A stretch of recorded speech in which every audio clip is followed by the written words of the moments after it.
Allot மணி சேனலுக்கு வருக வருக. நான் செபி ரெஜிஸ்டர்டு ஃபினான்ஷியல் அட்வைசர் கிடையாதுங்க. நான் எஜுகேஷனல் பர்பஸுக்காக என்னுடைய பர்சனல் எக்ஸ்பீரியன்ஸை நான் ஒரு 20 வருஷமாக மார்க்கெட்டில் இருக்கேன்.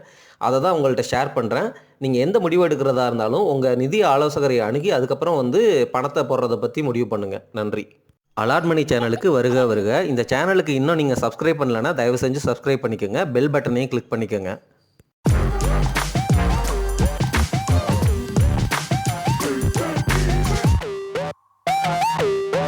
அனைவருக்கும் வணக்கம். பங்குச்சந்தை அப்படின்னு வரும்பொழுது நம்ம தொடர்ந்து நம்மளை சுற்றி என்ன நடந்துகிட்டு இருக்கு அப்படிங்கிறத அனலைஸ் பண்ணி அது மூலமாக நம்ம ஒரு விஷயத்தை ப்ரெடிக்ட் பண்ணி இன்வெஸ்ட் பண்ணுறோம். அதுதான் நம்ம பண்ண வேண்டியது. இப்போ என்ன நடந்துகிட்டு இருக்கு, இந்தியாவை பொறுத்த வரைக்கும் நம்மளுடைய மேக்ரோ சிச்சுவேஷன் ரொம்ப ரொம்ப நல்லா இருக்குங்க.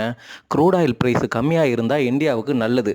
நம்மளுடைய ஃபிஸ்கல் டெபிசிட்டு, அதே சமயம் இன்ஃப்ளேஷனு, ஆர்பிஐ இன்னும் கூட ரேட் கட் பண்ணி நம்மளுடைய எக்கானமிக்கு மறுபடியும் லிக்விடிட்டியை இன்ஜெக்ட் பண்ணலாம்.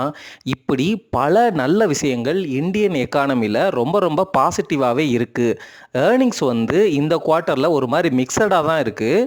அதே சமயம் இப்போ வரப்போகிற குவார்ட்டர்லேயும் ஒருவேளை நெகட்டிவாக இருக்கலாம் அல்லது மிக்சடாகவே இருக்கிறதுக்கு வாய்ப்பு இருக்குது. ஆனால் அதுக்கு அடுத்த குவார்ட்டர் அல்லது அதுக்கு அடுத்த குவார்ட்டர்லேருந்து நம்மளுடைய எக்கானமி நல்லாவே ரிவைவ் ஆகும் அப்படின்னு தான் நான் நினைக்கிறேன். இந்த இடத்துல நம்ம என்ன மாதிரி ஸ்ட்ராட்டஜியை அடாப்ட் பண்ணி இன்வெஸ்ட் பண்ணுறது, பங்குச்சந்தையில் எந்தெந்த ஸ்டாக்ஸை பிடிக்கிறது அப்படின்னு என்ன கேட்டிங்கன்னா, எல்லா செக்டரில் உள்ள எல்லா ஸ்டாக்ஸுமே ஏறி போச்சு. இப்போ இருக்கிற கரண்ட் சிச்சுவேஷனில் 22 PE கிட்ட இருக்குது நிஃப்டி, சரிங்களா? ஸோ எல்லா ஸ்டாக்கும் நீங்கள் போய் அனலைஸ் பண்ணிங்க அப்படின்னா 25 PE இருக்குது ஒரு நல்ல ஸ்டாக்கே. ஸோ வேல்யூவேஷன் பிரகாரம் எல்லா செக்டரில் உள்ள நல்ல குவாலிட்டியான ஸ்டாக்ஸ் எல்லாமே வேல்யூவேஷனில் எக்ஸ்பென்சிவாக இருக்குது. ரொம்ப டூ மச் எக்ஸ்பென்சிவ் அப்படின்னு சொல்ல முடியாது, ரொம்ப டூ மச் வேல்யூவேஷன் அப்படின்னு சொல்ல முடியாது. நார்மலாக இருக்க வேண்டிய ஃபேர் ப்ரைஸான 20 PEக்கு மேலே, 20க்கு மேலே தான் இருக்குது. 25 அப்படின்னு இருக்குது, 27 இருக்குது, 22, 23 அப்படிங்கிற அளவில் இருக்குது. இந்த இடத்துல நல்ல குவாலிட்டியான ஸ்டேபிளான ப்ளூ சிப் கம்பெனிகளை 10 வருஷம் வச்சுக்க போகிறேன், எனக்கு தேவையில்லாத காசு அப்படின்னா இப்போ கூட நீங்கள் தாராளமாக பிடிக்கலாம். ஆனால் நான் திருப்பி சொல்கிறது இதுதான், இந்த மார்க்கெட் கான்டெக்ஸ்டில் யூஎஸ்னுடைய சிச்சுவேஷன் சரியில்லை, சரிங்களா? அவங்களுடைய எக்கானமி ஸ்லோ டவுன், அவங்கக்கிட்ட ஃபிஸ்கல் டெபிசிட்டை கண்ட்ரோல் பண்ண முடியல. அதனால தான் இந்த டேரிஃபு அப்படிங்கிற சிச்சுவேஷனையே ட்ரம்ப் அவர்கள் எடுத்துகிட்டு வந்தாங்க. ஃபெட்டு இன்ட்ரெஸ்ட் ரேட்டை இன்னமும் அதிகமாகவே வச்சுருக்கிறாங்க. ஆனால் இன்ஃப்ளேஷன் டவுன்வர்டு அந்த ட்ரஜெக்டரியில் தான் இருக்குது யூஎஸில். ஸோ யூஎஸ் மார்க்கெட்டில் இன்னும் கிளாரிட்டி எவால்வ் ஆகலைங்க. அங்கே மார்க்கெட் காஸ்ட்லியாக இருக்குது. அவங்களுடைய மேக்ரோ சிச்சுவேஷன் நல்லா இல்லை. மூடிஸ் யூஎஸ்னுடைய அந்த ரேட்டிங்கை AAA-லேருந்து AA1 அப்படிங்கிற மாதிரி டவுன்கிரேட் பண்ணியிருக்கிறாங்க. அவங்க தான் ஒரே ஒரு ரேட்டிங் ஏஜென்சி இவ்வளவு நாள் யூஎஸ்க்கு AAA ரேட்டிங் கொடுத்துட்டு இருந்தாங்க.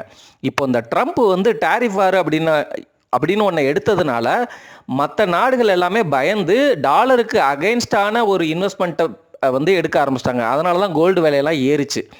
இப்போது இதெல்லாம் நம்மளை சுற்றி நடந்துகிட்ருக்கு. ஸோ யூஎஸ்ஸை டிபெண்ட்டாக இருக்கிற செக்டர் என்ன? Pharma, ITC sector. ஆனால் இது ரெண்டுமே ரொம்ப தரமான செக்டர்ஸ். ஸோ என்ன கேட்டால் திருப்பி சொல்கிறேன், இந்த ரெண்டு செக்டரும் கான்ட்ரா ஸ்ட்ராட்டஜி அப்ளை பண்ணலாம். அதுக்கு நம்ம இந்த யூஎஸில் இருக்கிற அந்த எக்கானமி ஸ்லோ டவுன், அந்த ரெசஷன் ஃபியர் இதெல்லாம் நீங்கிற வரைக்கும் இந்த ரெண்டு செக்டருமே பெருசாக உங்களுக்கு ரிட்டர்ன் கொடுத்துறாது. ஒன்று ஆவரேஜாக இருக்கும், அல்லது கன்சாலிடேட் ஆகிட்டே இருக்கும், அல்லது கீழே கூட போகிறதுக்கு வாய்ப்பு இருக்குது. அப்படி கீழே போனால் நல்ல நல்ல பங்குகளை நல்ல நல்ல வேல்யூவேஷனில் பிடிக்கணும். அதுதான் என்னுடைய personal contra investment strategy with respect to IT and pharma sectors.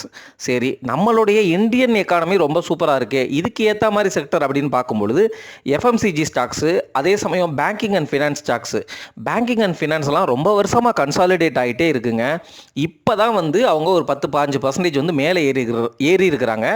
என்ன கேட்டால் இன்னமும் இந்த ஸ்டாக்ஸ்லாம் மேலே ஏறுறதுக்கு வாய்ப்பு இருக்கிற மாதிரி தான் தெரியுது.